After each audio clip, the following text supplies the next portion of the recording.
than African American farmers to produce for the entire community. It was those people that were captured, enslaved, put out on those plantations that created farming for the masses. Places such as Charleston, Beaufort, Savannah, Georgetown, etc., etc. They could not have survived without the knowledge of West African farmers in terms of vegetables. As we know, many of the Africans brought some of the key ingredients to Gullah cuisine, such as melons, okra, variations of corn, cantaloupe, etc., etc. What most people don't know and understand is that there was a pride to farming on the plantation sites. How many of you have been to Middleton? I'm on the board of trustees at Middleton, and what we do is we educate people of the importance of agriculture for the sustainability of the plantation. Was a state of concentration. Africans were put onto plantations, and the plantations butted up against each other, so it was almost impossible to leave the plantation site. That's how many plantations were in the state of South. There were thousands of plantations. And those plantations were the places that housed the children of West Africa.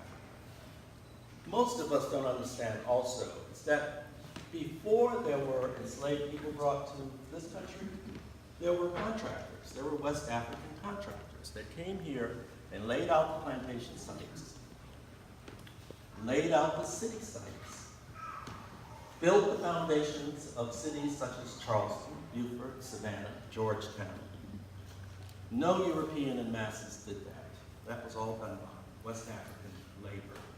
Even the bricks we look at, all of those bricks were harvested, packaged, and brought to the city. One of the largest areas where bricks were brought from was Daniel Island because of the clay content.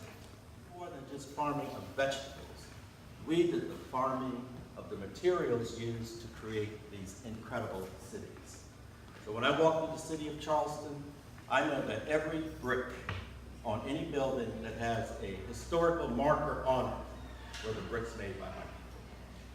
The buildings were built by my people, and the buildings were maintained by my people until very recently, maybe the 70s. That was the workforce. And all of those workers had a specific love and pride for farming because they came from farming communities. Even the ones that lived in the cities of Charleston, they had small farming, potted gardens, if you will, around their homes where they lived. Culture is aquaculture. Most of us forget about aquaculture. It is aquaculture that helped to create the rice fields. So when we started the Low Country Rice Culture Project, we wanted to start this project to give specifically African Americans, but inclusive to everyone, some historical context to what happened. Because so often, we do not know how we got here other than the word slave. We didn't even use the word enslaved. We used the word people came from West Africa. After the contractors laid out the landscape in terms of the plantations actually came before the cities. The cities came after the plantation culture. Why? Because in England had devastated its opportunity to farm. They had devastated it by building huge castles which stripped the forest of all of its trees and then contaminated the land. So there was decent soil to grow crops out of. So then the wealth sector of England then moved to the Bahamas because the Bahamas was a new fertile land filled with Carib Indians, but the land was fertile. So they moved to the Bahamas. And after about 200 years in the Bahamas, they had used the land by cutting down the trees, destroying the land. The land will not survive without the trees. And why were the trees cut down? And so many of them were destroyed because of dugout canoes. So the Europeans knew that by destroying the large trees, the West Africans could not make dugout canoes. Nothing that you know from the transference of Africa to the Caribbean to America could have existed without the dugout canoe. That's what took the children of Africa onto the slave ships, because the surfs were so high, the European boat construction could not survive the waves. It was the dugout canoe. The dugout canoes, some of them were large enough to carry 1 or 2 people to as large as carrying 100 people with supplies. That's the size of these canoes. At night, by removing the rudder and the paddles, the oars. And that was to maintain the imprisonment, encampment of West African people. The water was the only free land, only free space. Once you're in water, you are completely reliant on self, on culture, identity. No one can take anything away from you on the water. And that's why the water was considered a space of negativity by white people onto black people. So I remember as a kid, when I was told by some elders that we were not allowed to swim, but then by other elders, swim, please swim, get into the water. In West African culture, the water is probably the second space you're introduced to, and you're lost all of our culturalness in terms of our gods in the water.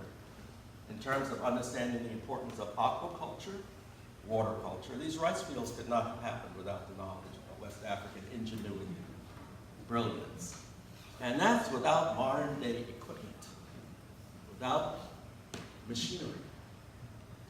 You can see the rice fields from the moon. It is the largest man-made earthen art piece on the planet. It is larger than the Great Wall of China. It's larger than the Egyptian pyramids. Our rice fields right around here can actually be seen from the moon. Now that's not testament to how great an ancestry that you come from, then I simply don't know what else is. So it's very important to understand. When you're driving up and down 17 and 21, and you see those marsh areas, know that those were rice fields. And when you see a straight line going through the marsh, those areas were dug out by West Africans, were navigated by West Africans. There's no secret why Mr. Robert Smalls knew about navigating throughout the waterways, because that was part of his culture, his training. He understood that. It is no secret why we know so much about farming, harvesting, and planting, because that's our culture. We know the importance of specific foods in our diet in order to survive. And I think also that as farmers today, we need to keep sight of our schools and our churches. We need to be an active part of those institutions.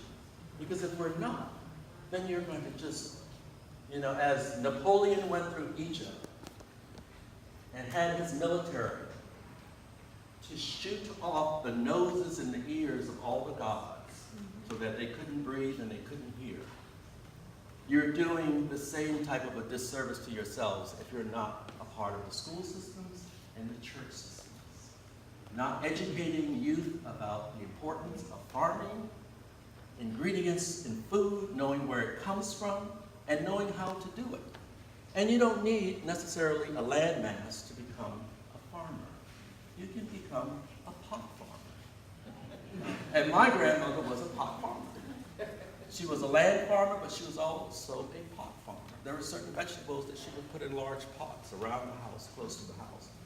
Now, gardening, that was a treasure trove for me as a kid, because I had specific chores. That's one of the other problems. We really do not engage our children in working in the soil. That is a really unfortunate disservice, especially to people living in the low country. You have to get your children engaged in the soil.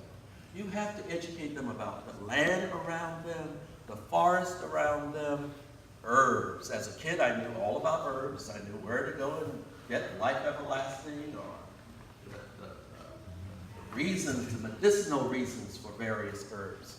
And cooking. Children must know how to not only plant and harvest, but to prepare foods. I mean, if this is the most important thing in your life in terms of survival, then why are we not taking over our schools in terms of what the kids are eating? Sick of what our children eat every day. Dr. Long and I, we go to these various schools, and to have a kitchen and it's not even used. You can't smell the vegetables. You can't smell the meat. All you hear is microwave and packages being ripped and torn apart so kids can salvage for their food. That's unfortunate. And I think as an artist, because we are the seers, we are the shamans in your community. I've been told that by many West African people. You gotta have the artists in your community, in your culture, because we are the people that can tell you. We are the seers. We know what's going on in your communities. We can tell you what's right, what's wrong, what you should consider doing. As in my church in 1865, to which this year I'm celebrating my 50th year as an usher. That's very important to me, to go to my church, to be a part of my community, to see the landscape, to go and visit my relatives. Many of them are in their 80s and 90s today, but they're still farmers. They still like rabbits and squirrels, raccoons. We don't eat too many possums. Because it's believed that the possums eat the dead, so we don't eat the possums. But to go to someone's home and to smell the food from their garden, there's nothing more beautiful. As many of you have seen the history of my work, I have documented every aspect of farming in my paintings when I was at the Art Institute of Chicago. When they thought I was crazy. They actually called me the crazy artist because I painted about landscaping and the culture of life. How many people know how to do that? By putting ornaments in the garden for various reasons. How many people know how to do that? By sharing with a larger community a culture that most people would have thought was valueless, but has great value.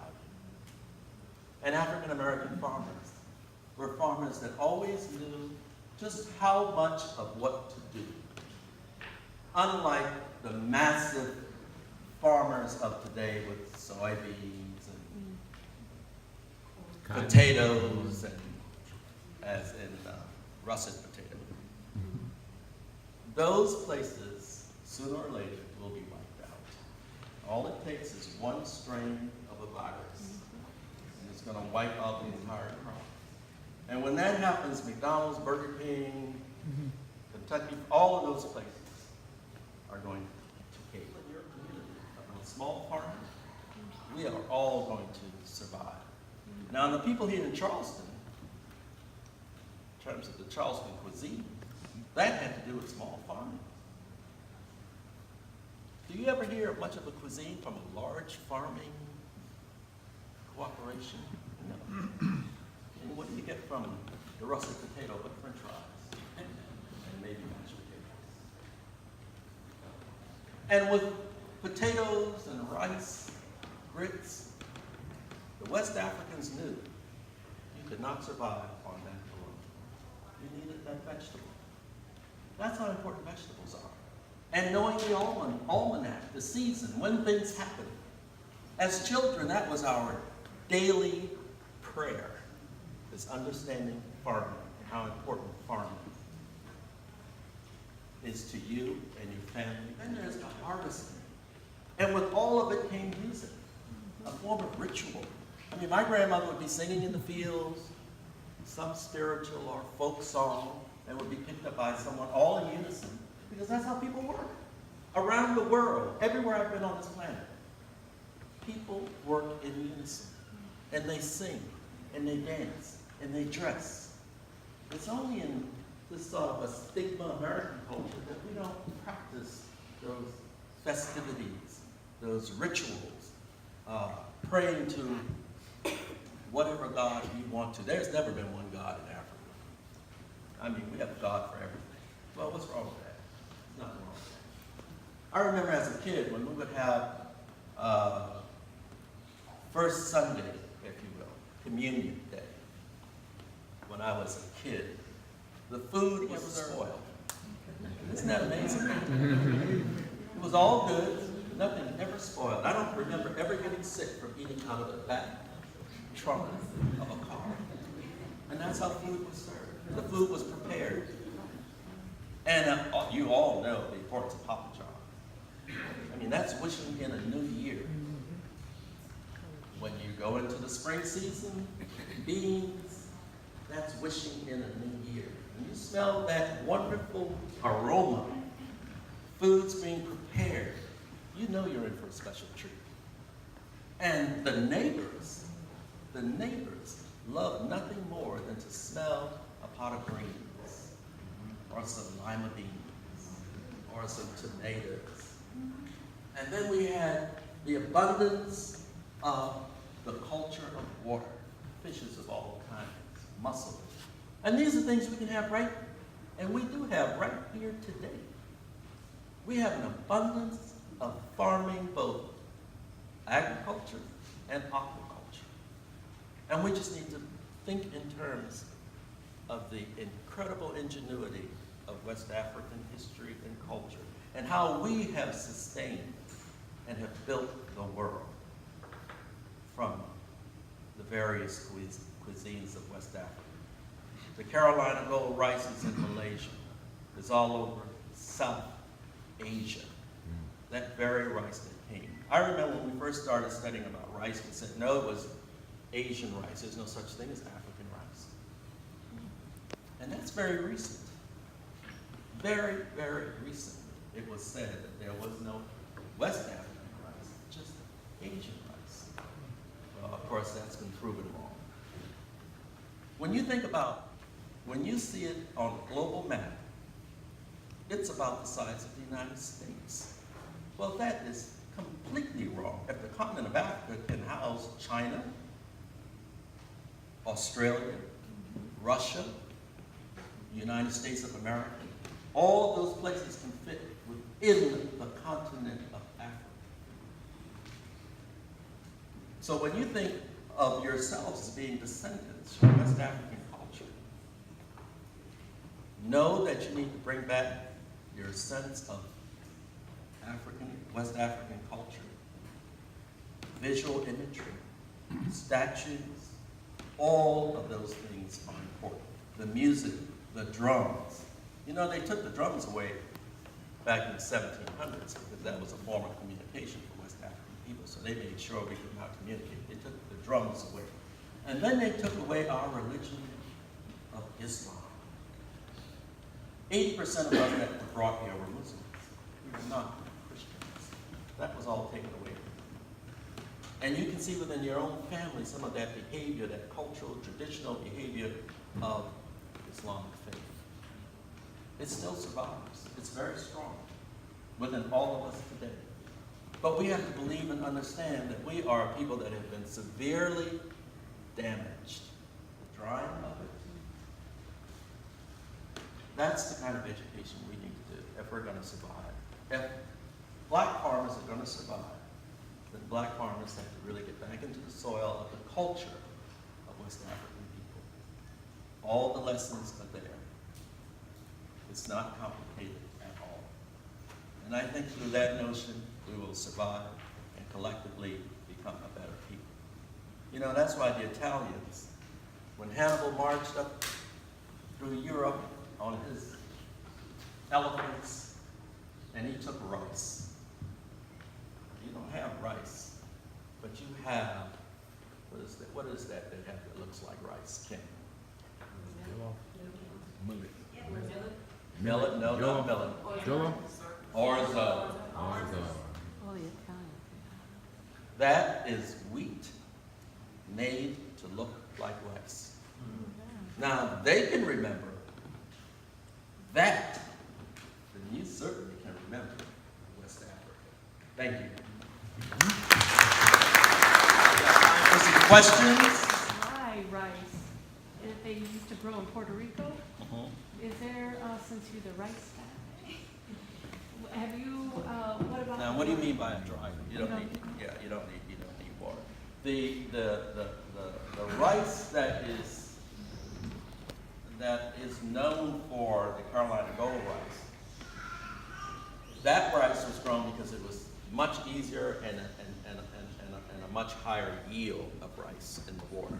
And of course, they had enough by then of West African people that was brought over here to create these enormous farms.